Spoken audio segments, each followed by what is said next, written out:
Hey mamas, my name is Sandra and I want to be your life coach.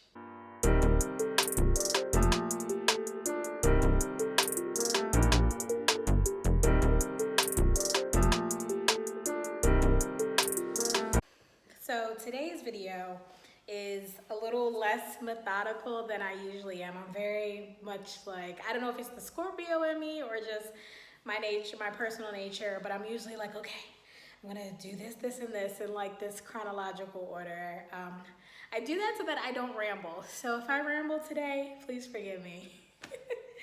So I recently posted a picture on Instagram where it was me just out in the sunflower field. As you can see, I love sunflowers. And I'm not a good picture taker. I take good pictures, but I'm not a model. And so I was out in the sunflower field with my husband and I'm like, what should I do with my hands? I don't know what to do with my hands. And he's like, just feel the wind. And so the picture turned out beautiful. But just in that moment, just a few like thoughts came over me about things that I've overcome, that I've been through. And so that's what I want to talk about here today.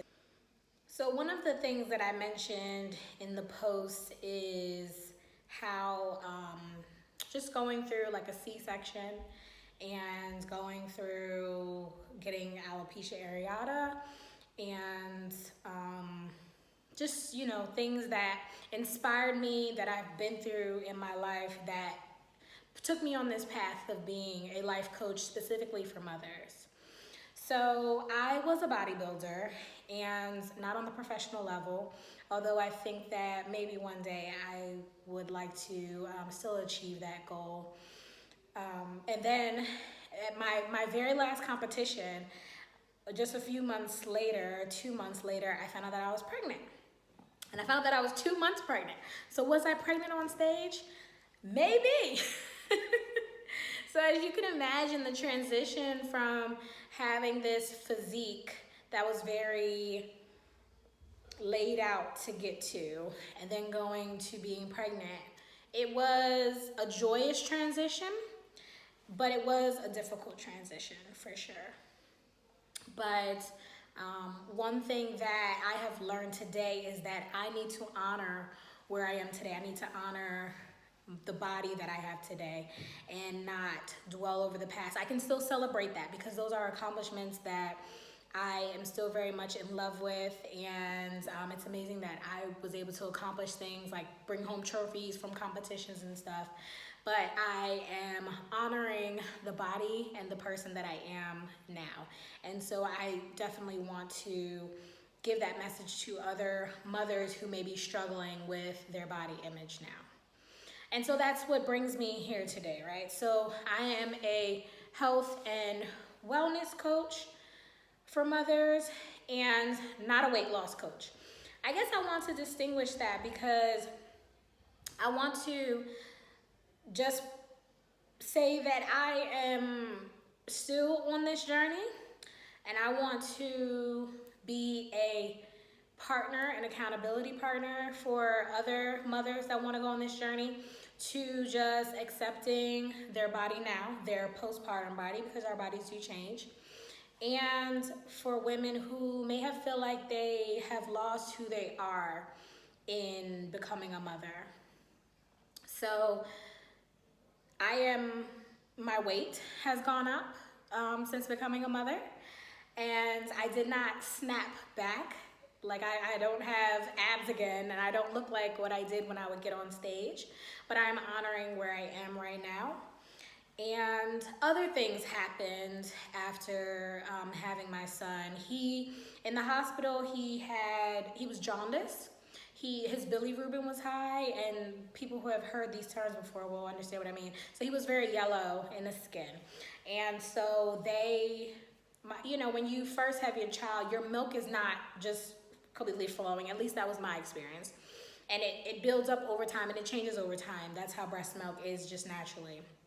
And so because I wasn't able to feed him as much as he needed to in order for him to pass like this bilirubin that was in his body, they started giving him a bottle in the hospital. And I believe that he was being a greedy butt. And so because of the fast flow of the bottle and how much he was able to get from the bottle, when he got back to the breast, he was just like, no, I can get that faster from there. And so that was a little bit hard for me to accept because I really, really wanted to have that bond with him. I felt like breastfeeding him would bring me a different type of bond with him. And we are still extremely close. I don't know why I had that thought in my mind. He loves me to death. He calls my name all the time. Any mom that has a child, you know. And maybe even more so with sons. You know, they say that the bond between a mother and a son is so special. And just like a bond between a father and a daughter is special, you know. I just had in my mind that I had to breastfeed him for him to like really love me so much. And I just think that breastfeeding is beautiful. The fact that you can just feed your child naturally from what you are giving it, from what God gave you to give your baby, is just so beautiful. So my breastfeeding journey was very short. And when I say that he didn't like to latch on, we tried everything. We tried putting like a tube on me and then attaching it to a bottle. So like when he would latch onto me, he was getting my milk as well as the formula. And then the hope was that he would continue to latch onto me even after we decided to remove that tube from laying on me and the bottle. And then we tried putting like a bottle nipple it's made for your breast on you, and for the baby to still be able to pull the milk from you. So basically, there are so many options out there, and I even went to lactation consultants that were within the pediatrician. I feel like we tried it all, and ultimately it took me to a semi-dark place, and I just felt very sad because I felt like I wasn't providing for my baby. And so I know that there are other women out there who have these struggles and are having these struggles right now. And so I want to tell you that it's okay if you are not breastfeeding and you can't breastfeed. Try not to get emotional, because that giving your baby bottle and formula is okay. It really is.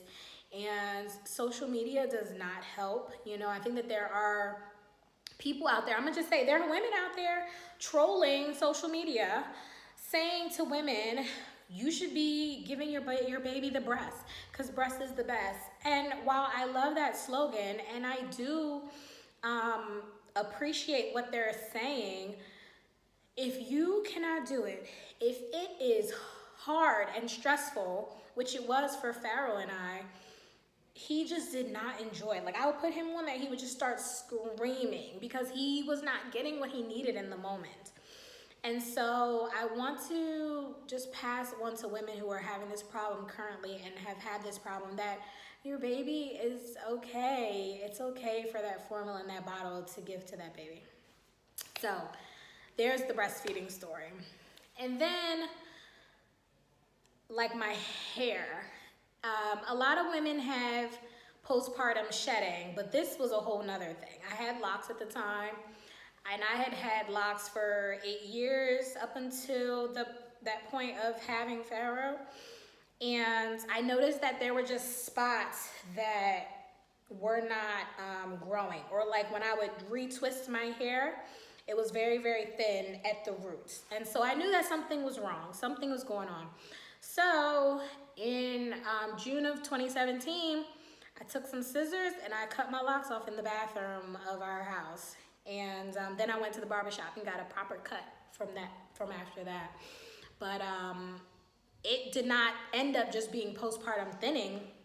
It turned out to be alopecia areata. So today I rock a shortcut and I love it.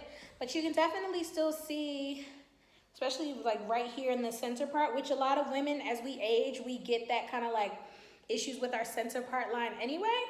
But right here, I still have a little bit of issues.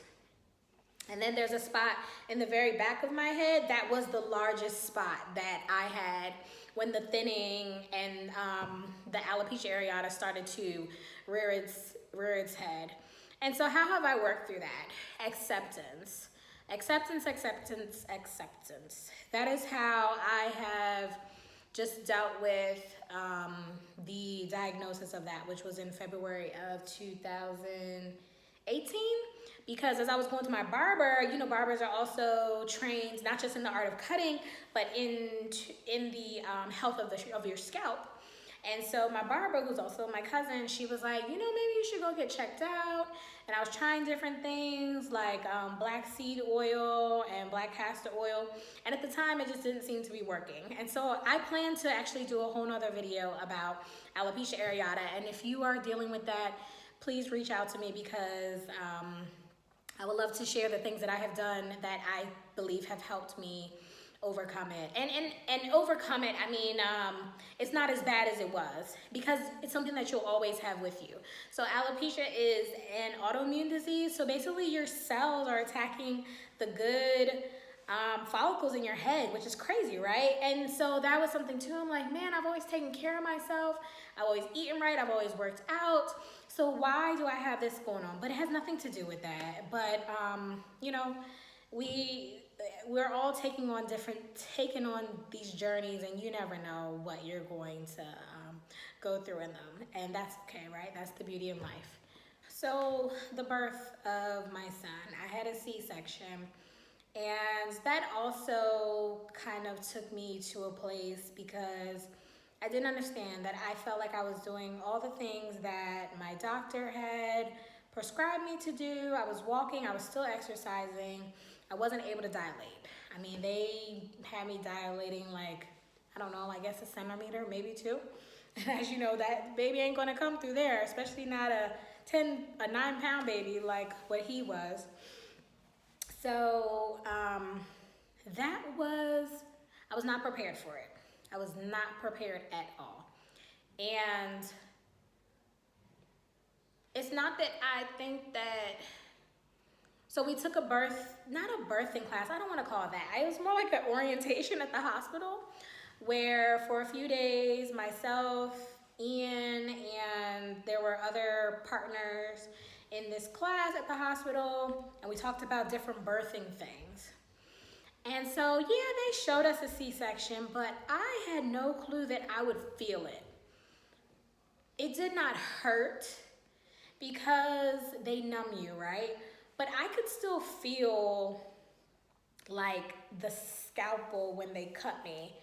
It felt like my skin was tearing, and I felt them pulling Pharaoh out of me, like almost like a movie where like you see somebody like pulling a rope out of somebody or something, or like pulling your intestines out. I know it sounds crazy, but that's how it felt. It just felt like this immense amount of pressure coming from my abdomen area.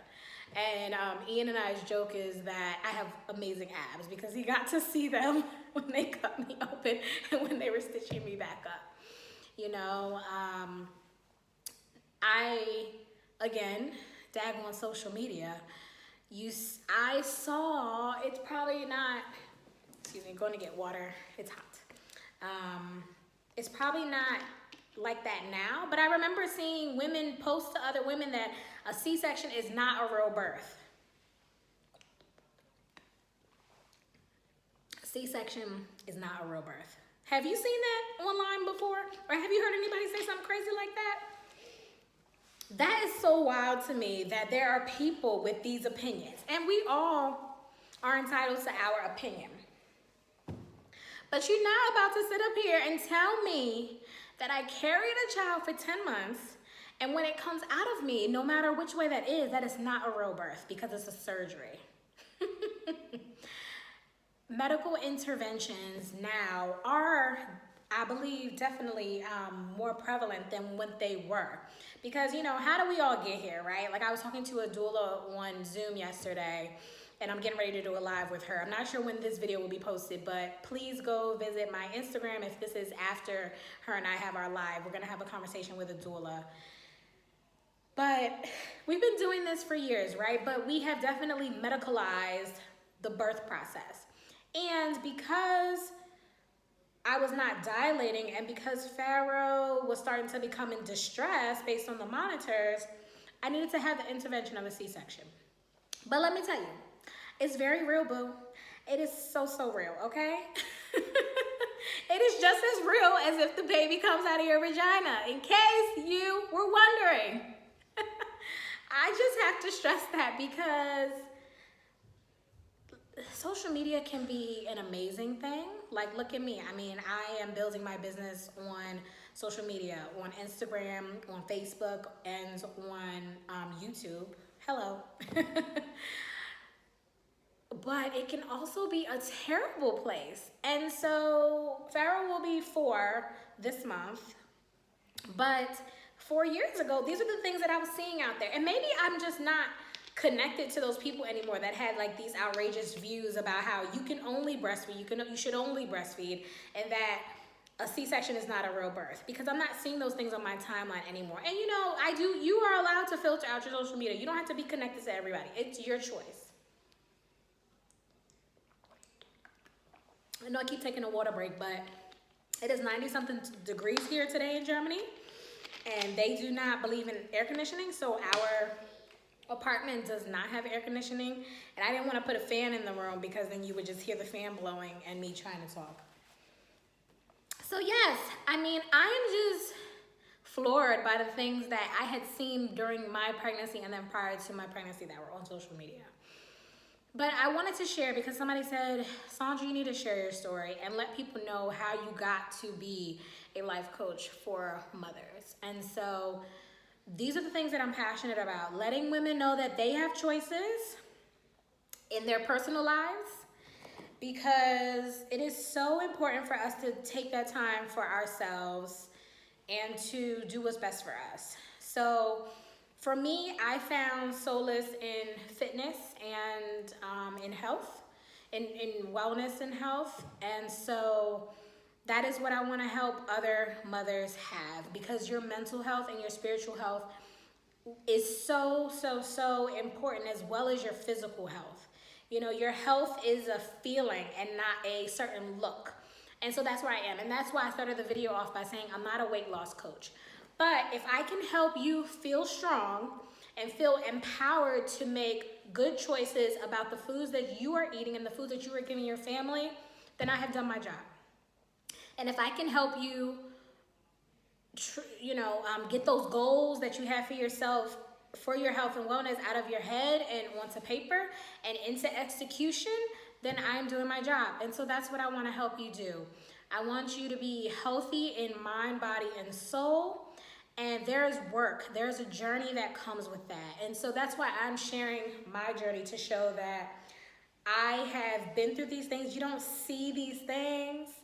You can't tell that I have overcome the shame of not being able to breastfeed.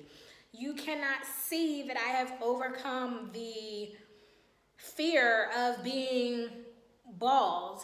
You know what I mean? I mean, you just see, you're like, oh, she has a bomb haircut. And I do. And it's not something that I ever thought that I would have. I wanted to have a big Angela Davis fro. You know what I mean? I wanted to be able to do twist outs and braid outs and all those things. But I have embraced and I am honoring where I am now. So I hope that this video will inspire you to embrace and love where you are now. I hope that this video will have you take some time and to identify your health and wellness goals that you have for yourself. Maybe you want to meditate more. Maybe you want to add a vegetable into each meal every day. Now, maybe you want to go walking more, or maybe you just want to, maybe you want to build a little bit of muscle, because that's another thing I'm a proponent for. Women are beautiful with muscles, you guys. I think that, we sometimes women are scared to get into the weight room at the gym because it can be an intimidating place. So I want to help you feel comfortable in that area as well, that you know how to properly execute certain exercises and that you feel good about yourself. You feel strong. You feel strong. That is what I want to help you do. I want to help you feel strong in every area of your life.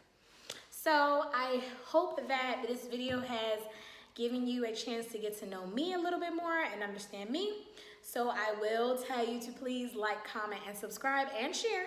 Please share, especially if you know someone that could benefit from this video and from the information that I've shared today, especially if you know someone who is struggling with the things that I've mentioned here and they need some help overcoming it, or just knowing that it is possible to overcome baby blues and the pain and the healing of a C-section, and overcoming the fact that their hair may be falling out, and that they can accept themselves for who they are and be the happiest that they can be.